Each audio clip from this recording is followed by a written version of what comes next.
Wayne Newton is on the phone. Now, how did this come about, Nicole?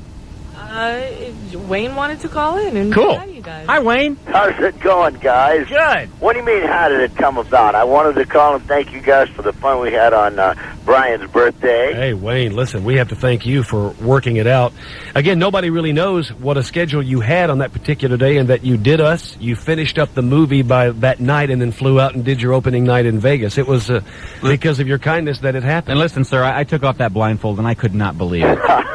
The Wayne, we have been trying to get you on our program for a couple of years. After the last time we saw the Vegas show, we had to have you in here. Well, I appreciate that, because I had a ball, so make sure I get invited back one of these days. Have you Oh, now listen, if you're in town and physically able and want to come in and be in our studio, we'd love to have you. That's a deal. Now, are you wrapped on the movie? Yes, as a matter of fact, we wrapped it last Saturday, and I commuted that same way from the time we opened. I commuted every day for 6 days a week. Wow. And then also doing my shows at night. So I was a bit of a zombie when it was over, but it worked well. Wayne, we're in a quandary here. Well, let me help you out. Okay, thanks. Over a couple of things. First of all, we've each seen your Vegas show, and at different times. Right. And there's one point in the show where you're playing all these instruments, and there's like 19 of them. But when it comes to playing banjo, you put it on, but the music goes so fast that you don't have a chance to play it because you have to move on to another instrument or something. Right.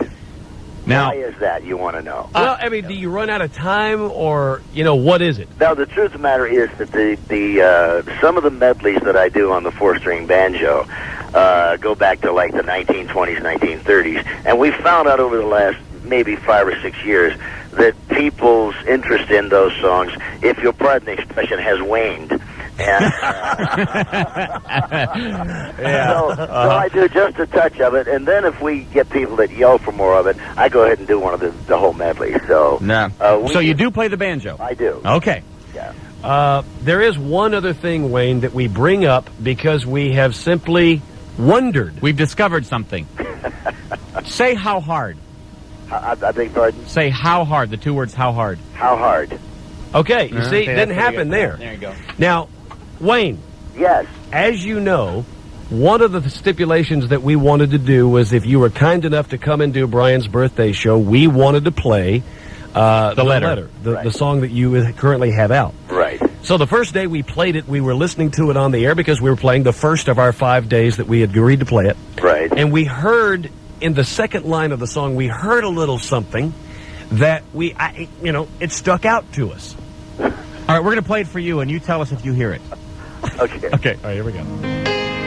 One more phone call from a friend just to say how hard it's been. All right, so now, did you hear what we're talking about, Wayne? I think I know what you're talking about, fellas. All right, bring you it know out. What that is? What? It's a Pepsi bug. That's what we thought. We thought it was some sort of a phlegm thing. Pepsi bubble. Well, now, we have had, needless to say, and not at your expense, we've had fun with this and with you, and it's great to hear that you have a sense of humor about this. Well, it was so funny because as we were playing it back during the mix, one of the co-producers said to me, we should really fix that. And I said, no, I know 2 guys in L.A. that will tune into that. And that'll get that record played at least another 5 or 6. It did, too. Good thinking. Good thinking. Listen, we use that every day for 4 straight hours. We have had a lot of fun. Man. But now, speaking of the song, how is it? You had told us when you released it, it debuted in Cashbox at like 40 the first time that had ever happened. Has that success continued? As a matter of fact, it's in the top 15 already. Oh, good boy. And so it's really moving up. The Gavin Sheet were in the top 40 there, and the thing is just exploding. And a lot of it due to what you guys have done. I want you. And if you're not working until like 3 in the morning, like you were for the birthday show, maybe you could bring the music track to "Daddy, Don't You Walk So Fast." Well, okay, I'll have to hunt that up. That was a year or 2 ago. We'll find it for you because I just love to hear you sing that. That's like my favorite Wayne Newton song. Now, That and Black Dog. Coming to Vegas pretty soon. Yes, we are. When are you coming up? We will be there, actually, for business purposes. We're going to be in town for this Elvis Impersonators Convention. And we're bringing our cameras. We're going to do a little bit of a TV special and do our radio show. So we'll be in town the weekend of July 10th through 12th. Oh. And we'll also be doing reconnaissance for our own Vegas show. We're going to have one night in Vegas where we do like in a big casino ballroom. Oh, fantastic. Right now, we really are, Wayne, and if we can work it out when we're doing our little Vegas show, we're going to have a bunch of listeners that want to come drive over with us. And if we can work it out to where when we do our Vegas show, if you are in town, if you'd be kind enough to pop by for Count 10... me in. Oh. Now, also, fellas, I want to make you aware that there's a Wayne Newton look-alike and impersonator contest going on in September.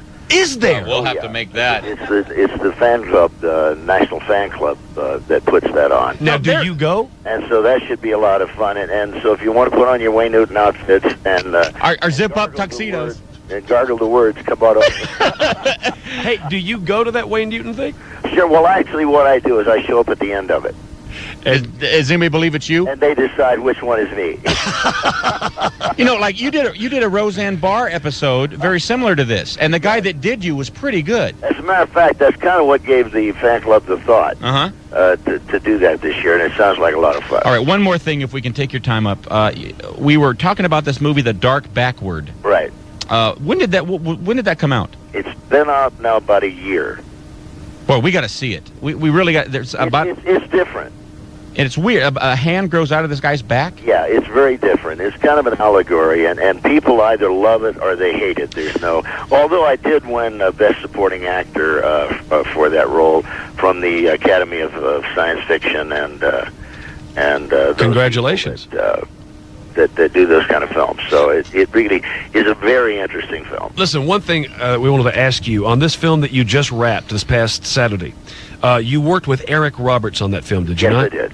All right, now, read an interview with him and have seen him on various things. He seems to be a bit of on some days, a bit of a difficult individual who seems angry.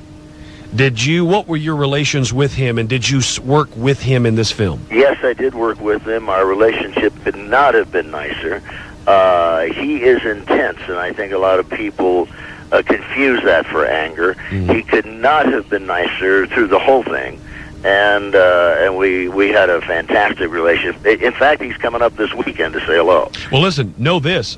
Regardless of whatever his demeanor is, where he comes from, he's an excellent actor, one of the truly fine actors we have working. He certainly is. And he's a terrific guy. I think that in some instances, people have confused his art in terms of how much he cares about it and how hard he works at it, Cool. as maybe being a little difficult when in fact he's not at all. Well, we hope you're all over every screen with this new film, and you get the kind of recognition that you deserve on net. I appreciate it. Thank you, guys. Hey, you're a cool man. Thank you for calling back. See you next time. Good to you, huh? All right, Wayne. Bye-bye. Thank you, guys. Wayne Newton, everybody. Damn Wayne Newton. You know what we should do now? What's that? Call Daryl Hannah and see if he's having as much fun with what we're doing as Wayne has as much fun with what we did. What do you call it? A Pepsi gargle? Yeah, a bubble. Pepsi bubble. that Pepsi popped bubble. up. You know, that is very cool of him to, much like the Sylvester Stallone thing when Sylvester called up and was able to laugh at that album that he made that was never released. Same kind of thing here. Wayne, he's Wayne damn Newton. And if you go to Vegas and try to get in, like if you see that he's there and try to call on a Friday night, forget it. You can't get a ticket. He's a